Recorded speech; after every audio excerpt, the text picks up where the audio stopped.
Dengan kata lain, keberadaan Nyai Tembong membuat lahan serta kandang sejumlah hewan menjadi bersih dari hama yang mengganggu. Tidak hanya itu, sebagai kucing sakti, konon Nyai Tembong dapat membuat hewan lain yang bertatapan mata dengannya menjadi lemas dan ketakutan.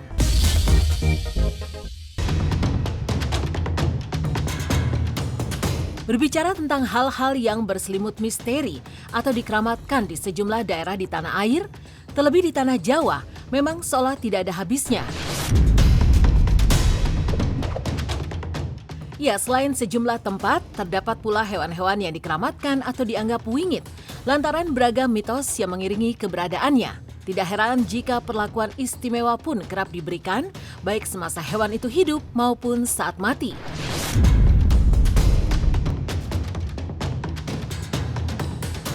Dan inilah misteri hewan yang dikeramatkan.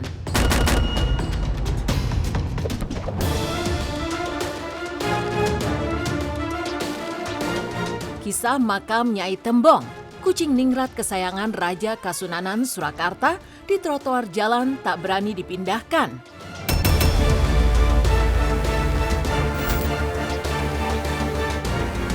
Warga Sukoharjo, Jawa Tengah yang biasa melintas di Jalan Insinyur Soekarno atau Jalan Tanjung Dusun Tanjung Anom, Desa Kuarasan, Kecamatan Grogol, pasti tidak asing lagi dengan keberadaan sebuah makam kecil yang kokoh berdiri di trotoar jalan.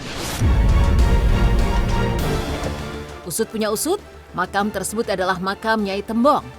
Lantas siapakah Nyai Tembong sesungguhnya?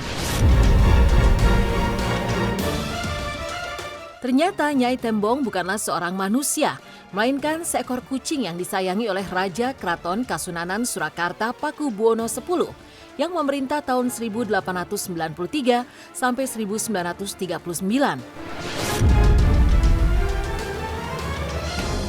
Berjenis Chandra Mawa, Nyai Tembong memiliki ciri-ciri berbulu dan bermata hitam. Makam Nyai Tembong yang sangat wingit dan begitu disakralkan oleh warga setempat, tentu saja memantik rasa penasaran Rara Istiati Wulandari, sang wanita indigo, untuk melihat secara langsung makam Nyai Tembong. Maka inilah liputan tim silet dari Sukoharjo, Solo, Jawa Tengah.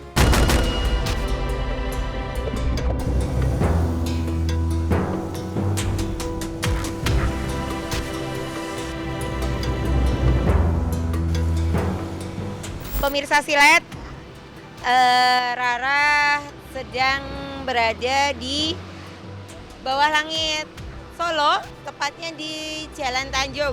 Nah, ini ada nisan. Nah, mungkin pemirsa menebak ya, nisan kok kecil kayak gitu. Nah, ini ada tulisan Jawa yang kalau diterjemahkan itu dibaca kelangenan dalam Nyai Tembong. Ini tuh bukan makam bayi atau bukan makam manusia. Jadi ini adalah kucing peliharaan dari Raja Pakubuwono ke-10. Nah, Nyai Tembong ini hitam-hitam. Jadi warnanya itu full hitam. Binatang-binatang kesayangan raja itu bukan cuma kerbau saja. Oh, berarti tidak sebenarnya hanya kerbau.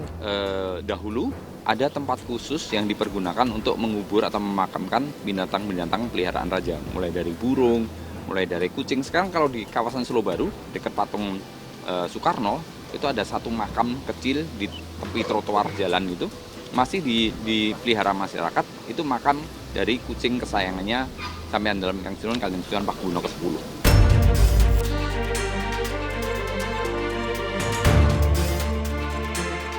Kesaktian Nyai Tembong, kucing keraton.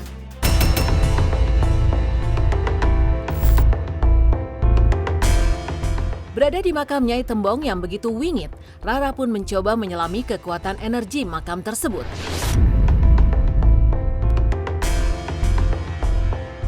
Tak dinyana, Rara langsung bisa merasakan aura tak biasa Nyai Tembong yang saat masih hidup dikenal sebagai predator dan pemburu tikus di kandang gajah, kerbau dan juga lahan persawahan warga. Dengan kata lain, keberadaan Nyai Tembong membuat lahan serta kandang sejumlah hewan menjadi bersih dari hama yang mengganggu. Tidak hanya itu, sebagai kucing sakti, konon Nyai Tembong dapat membuat hewan lain yang bertatapan mata dengannya menjadi lemas dan ketakutan.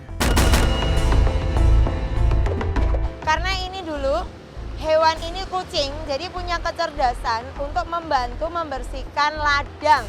Jadi dia tuh bisa menyirep, walaupun kucing dia bisa menyirep mangsanya dan juga bisa akrab dengan hewan-hewan lain lah kayak gitu. Dan bisa disayangi oleh siapapun yang ketemu. Jadi energi welas asihnya tuh ada.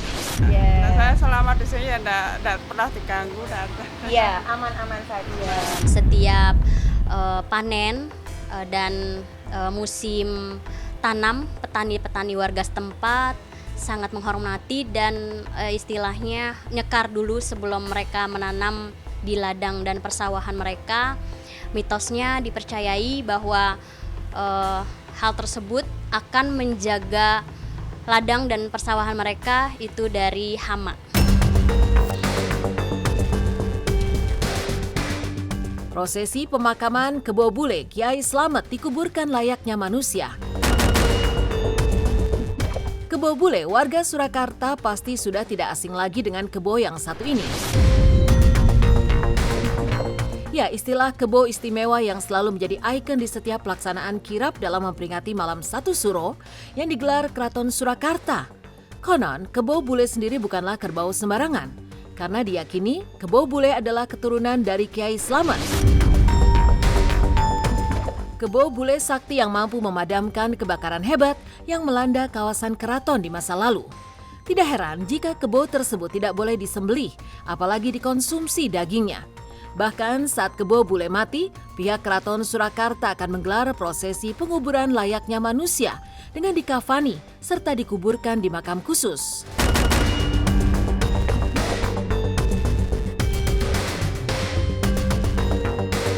Rara sedang di bawah Kota Solo. Nah, ini ada tempat yang spesial, kandang Kebo Bule.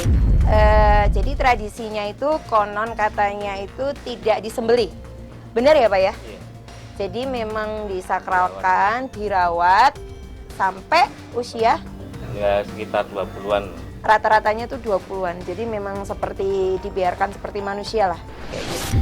Karena kerbau ini adalah binatang kesayangan raja, maka perlakuannya khusus. Makanya perlakuannya khusus. Dari makannya, dari ini dan juga binatangnya kan khusus. Kerbau albino berwarna putih jarang sekali, langka sekali. Seperti itu. Sikapnya bagus, ininya bagus karena mungkin sudah secara turun-temurun dia tinggal di kawasan Keraton Kasunanan Surakarta dan pengawal salah satu pusaka. Mitos atau fakta Kebo Bule itu saat meninggal itu biasanya di kafani gitu ya? Iya, biasa kafani. Itu karena kesayangannya dari leluhur. Ya disucikan. Ruatan ini merupakan bagian dari nilai-nilai luhur bangsa Indonesia, di mana upaya pemerintah mendorong nguri-nguri budaya. Nah, dan kiranya ruatan ini bermakna melepaskan dari kesialan gitu ya.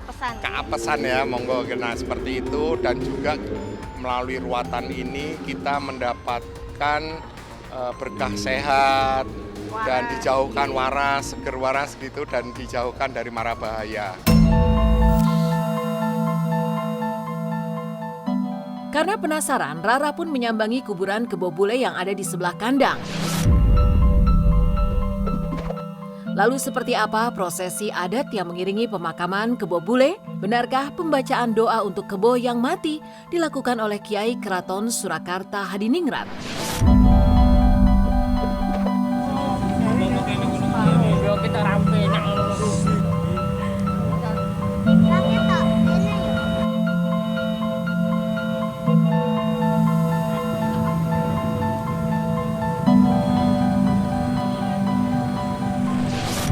Bapak, Rara dan pemirsa itu penasaran bagaimana sih penguburannya untuk Kebo Bule ini, kayak gitu. Lokasinya itu di mana? Ya, lokasinya sekitar sana itu, sebelah samping kandang. Ini toh. Nih, sini-sini ada semua sebelah sini. Ini namanya ada diratakan. Jadi ini ada batu-batu nggih. Tengeri. Nah, ini ada ditengeri atau ditandai bebatuan ini. Nah, ini pemirsa penguburan Kebo Bule. Oh, kalau dari sisi itu memang adatnya begitu, jadi ya kita tidak merubah itu. Tapi kepada masyarakat ini kita juga selain menjelaskan secara edukatif, kita juga menjelaskan juga secara historisnya seperti apa. Ya kita ini kan memang diajarkan untuk senantiasa juga menghormati semua ciptaan Tuhan gitu. Kalau bisa kita perlakukan dengan baik, kenapa enggak kan seperti itu. Saya tidak akan mencampurkan antara adat dan agama karena memang syariatnya beda. Adat adalah adat, agama adalah agama, dan dua hal ini nggak bisa dicampur adukan. Kisah misteri ikan dewa yang dikeramatkan di Cirebon. Kalau mati harus dibungkus dengan kain kafan.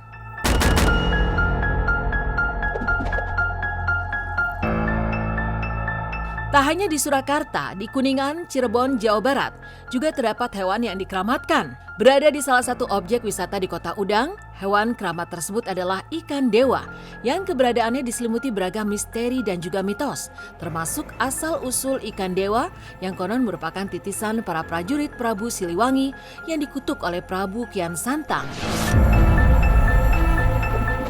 Tidak heran saat ada ikan dewa yang mati, maka harus dikubur menggunakan kain kafan. Pasalnya tidak seperti ikan pada umumnya, yang jika mati mengapung di permukaan air. Ikan dewa yang mati justru akan tenggelam di dasar kolam, seperti manusia. Tim Silet bahkan sempat menyambangi kawasan wisata tersebut guna melihat secara langsung keberadaan ikan dewa yang berselimut misteri dan sangat dikeramatkan.